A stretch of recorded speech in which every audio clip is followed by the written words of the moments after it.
कर्म क्या है? हम बताएंगे गौतम बुद्ध के माध्यम से कि आखिर कर्म क्या होता है। कर्म आपका भाग्य में कौन से कर्म लिखे हुए हैं, यह भी आपको इस वीडियो में जानने को मिलेंगे। अगर आप पानी पीते हैं तो लाइक और सब्सक्राइब जरूर कीजिए। अगर आप दारू पीते हैं तो मत कीजिए। चलिए हम आपको बताते हैं। एक बार गौतम बुद्ध से एक शिष्य ने पूछा, गुरुजी कृपया बताइए, हमें बताइए कि कर्म क्या है। गौतम बुद्ध ने अपने शिष्य से कहा कि कर्म को समझने के लिए मैं तुम्हें एक कहानी सुनाता हूँ। इस कहानी से तुम समझ जाओगे कि कर्म क्या है। बुलंदशहर का राजा घोड़े पर बैठकर अपने राज्य का भ्रमण कर रहा था। चारों तरफ भ्रमण के बाद वह एक दुकान के सामने आकर रुक गया। रुकने के बाद राजा ने अपने मंत्री से कहा कि मंत्री जी, मालूम नहीं क्यों लेकिन लगता है कि इस दुकानदार के लिए कल ही फांसी की सजा सुना दूं, इस मृत्यु दंड दे दूं। राजा ने मंत्री का इसका कारण पूछते बताते इससे पहले राजा आगे बढ़े। मंत्री ने इस बात का कारण पता करने के लिए अगली सुबह भेष बदला और आम जनता का रूप लेकर दुकानदार के पास पहुंच गया। दुकानदार चंदन की लकड़ी बेचने का काम करता था। दुकानदार एक बहुत ही लकड़ी बेचने का काम करता था। मंत्री ने दुकानदार से पूछा कि उसका काम कैसे चल रहा है। तब दुकानदार ने बताया कि उसका बहुत बुरा हाल है। लोग उसके दुकान पर आते हैं और सामान को देखते हैं। सामान को देखकर उसकी प्रशंसा करते हैं, लेकिन खरीदता कोई नहीं है। मैं सिर्फ इसी इंतजार में बैठा हूँ कि कब हमारे राजा के यहाँ बहुत ज़्यादा शानदार कोई फंक्शन हो और उसकी अंतुष्टि में मुझे बहुत सारे सामान खरीद कर यहाँ से ले जाए और शायद वहाँ से मेरे व्यापार में बढ़ोतनी होनी शुरू हो जाएगी। मंत्री को सारी बात समझ आ गई कि वह नकारात्मक विचार है जिसने राजा के मन को भी नकारात्मक किया है। वह मंत्री बहुत बुद्धिमान था। उसने सोचा कि मैं आपसे थोड़ा सा सामान लेकर चला जाता हूँ। यह सुनकर दुकानदार भी खुश हुआ। उसने सोचा चलो कुछ तो बिका। उसने थोड़ा सामान खरीदा और एक कागज से लपेटकर अच्छी तरह पैकिंग करके वह सामान मंत्री को दे दिया। मंत्री अगली सुबह सामान लेकर राजा के दरबार में पहुंचा और राजा से कहा कि महाराज, वह जो दुकानदार है उसने आपके लिए तोहफे के रूप में चंदन की लकड़ी भेजी है। यह सुनते ही राजा बहुत खुश हुए और मन ही मन सोचने लगे कि मैं बेकार में उस दुकानदार के बारे में गलत बातें सोच रहा था। उसने उसने चंदन की लकड़ी को हाथ में लिया। उसमें बहुत ही अच्छी सुगंध आ रही थी। राजा उससे बहुत ही खुश हुए। उसने दुकानदार के लिए मंत्री के हाथों सोने के सिक्के भिजवाए। उसी आम जनता का रूप लेकर मंत्री अगले दिन सोने के सिक्के के साथ दुकानदार के पास पहुंचा। दुकानदार बहुत खुश हुआ। उसने सोचा कि मैं राजा के लिए कितनी गलत बातें सोच रहा था।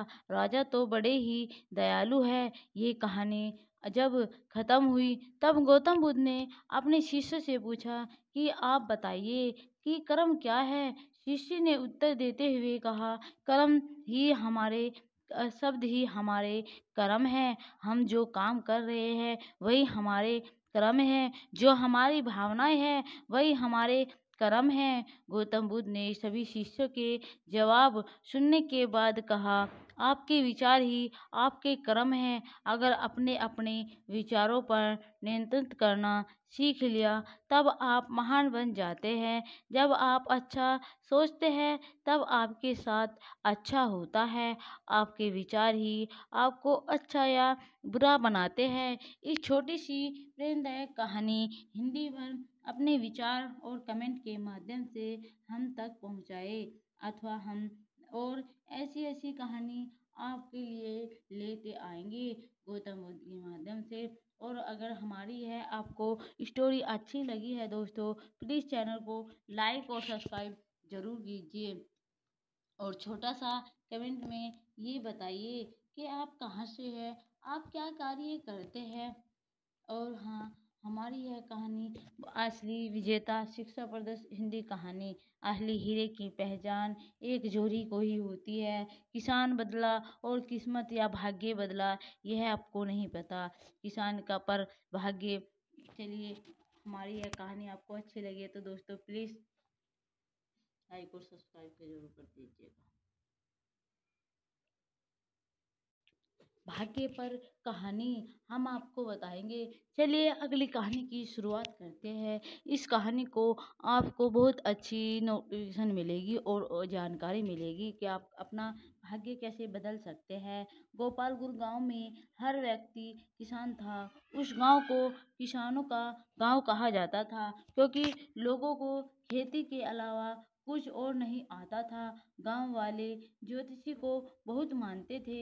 एक बार उसके गांव में जाने माने ज्योतिषी का आगमन हुआ। सभी गांव वाले उस ज्योतिषी के पास पहुंचे और गांव का भविष्य जानना चाहा। ज्योतिषी ने भविष्यवाणी करते हुए कहा कि अगले 10 साल तक इस गांव में बारिश नहीं होगी। पानी की एक एक बूंद के लिए गांव वाले तरस जाएंगे। गोपालपुर गांव में अकाल पड़ेगा। ज्योतिषी ने सभी गांव वालों से कहा कि यदि तुम सब अपने और परिवार की जान बचाना चाहते हो तब इस गांव को खाली करके किसी दूसरे गांव में बसने के लिए चले जाओ। जिनकी बातें सुनने के बाद सभी गांव वाले बेचैन हो उठे। उन्होंने घर जाकर सामान बांधना शुरू किया और सबने फैसला लिया कि वे अगली सुबह ही गांव खाली कर देंगे। उस गांव में एक परिवार ऐसा था जो कि ज्योतिषी का भविष्यवाणी पर कभी यकीन नहीं करता था। उस परिवार का मुखिया, जिसका नाम हरिया था, उसने अपनी बीवी और बच्चों से कहा कि वे गांव छोड़कर नहीं जाएंगे और ये सब बेकार की बातें हैं। इतने साल तक सूखा पड़ ही नहीं सकता। जब गांव वालों को पता चला कि हरिया उनके साथ नहीं चल रहा है तब गांव के कुछ बुर्ज बड़े व्यक्ति उनके पास पहुंचे और उस गांव के साथ चलने के लिए कहा, लेकिन हरिया अपनी ही जिद पर अड़ा रहा। उसने कहा, ऐसा कुछ नहीं है, आप बस ये सोच रहे हैं। क्योंकि तब गांव के जब बुजुर्ग और बड़े व्यक्ति उसके पास पहुंचे उस गांव के साथ चलने के लिए कहने लगे, लेकिन हरिया अपने ही जिद पर अड़ा रहा। उसने सभी गांव वालों के साथ जाने से इनकार कर दिया। अगली सुबह हरिया और उसके परिवार को छोड़ बाकी सभी लोग गांव छोड़कर चले गए। पूरा गांव खाली था, सब लोग जा चुके थे। हरिया को समझ नहीं आ रहा था कि क्या किया जाए, क्योंकि एक तरफ ज्योतिष की भविष्यवाणी और दूसरी तरफ पूरे परिवार का खाली हो जाना। 3 दिन के बाद हरिया ने सोचा क्यों न हल को लेकर खेत ही जोतता रहूं, क्योंकि जो काम है वह तो होता रहे। उसने खेत जोतना शुरू किया। पहले दिन निराशा होकर ही घर लौटा और यही सिलसिला 4 दिन तक चलता रहा। वह इसी तरह काम करता रहा और अपने क्योंकि जो काम है वह तो होते रहेगा। उसने खेत जोतना शुरू किया। 3 दिन तक चलता रहा। हफ्ते बीत जाने के बाद एक दिन हरिया अपनी खेत पर हल जोतने पहुंचा। वह हल जोतते ही रहा था कि एक छोटा सा बादल का टुकड़ा उसकी खेत के ऊपर आकर देखने लगा कि पूरा गांव खाली होने के बाद यही एक किसान अपनी खेत जोत रहा है, जबकि सारे लोग 10 साल तक बारिश नहीं है बात सोचकर गांव से चले गए हैं और चारों तरफ सूखा पड़ा हुआ है। उसने किसान से पूछा, अरे ओ किसान, क्या तुम बेवकूफ हो? सारे गांव वाले चले गए लेकिन तुम अकेले ही खेत जोत रहे हो। यह सुनकर किसान ने बादल से कहा, क्या आपको पता है कि मैं खेत क्यों जोत रहा हूँ? इसके पीछे एक बड़ी वजह है। उसी वजह के कारण मैं काम कर रहा हूँ। यह वजह यह है कि मैं खेत इसलिए जोत रहा हूँ कि खेत में जोतना ना भूल जाऊँ, हल चलाना ना भूल जाऊँ। आपको तो पता नहीं कि आप कब बरसोगे, लेकिन अगर मैं हल चलाना भूल गया तो मैं अपनी जिंदगी में करूँगा भी क्या?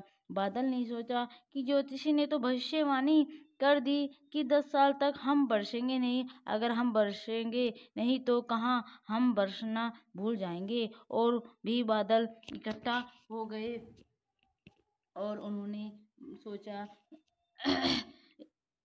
ये छोटी सी कहानी बरसना भूल जाएंगे। और वहाँ भी बादल इकट्ठा हो गए, जमकर बारिश होने लगी और खूब बारिश हुई। इससे किसान की खेती खूब हुई और किसान भी एकदम अच्छे से हो गया। ये छोटी सी कहानी हमें अपनी लाइफ में एक बड़ी सीख देती है। किस्मत या भाग्य हमेशा उसी का साथ देती है जो मेहनत करता है, जो मेहनत करने से पीछे नहीं हटता। आपको अपनी कहानी खुद ही लिखनी होती है, क्योंकि आप खुद ही अपनी लाइफ के हीरो होते हैं। इस पर अपने विचार कमेंट के माध्यम से हमारे साथ ज़रूर शेयर करें।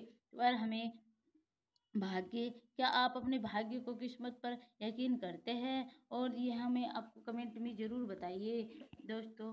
और हाँ, 1 और 2 कितना होता है? अगर आपको पता है तो अवश्य ही बताएंगे। थैंक यू दोस्तों।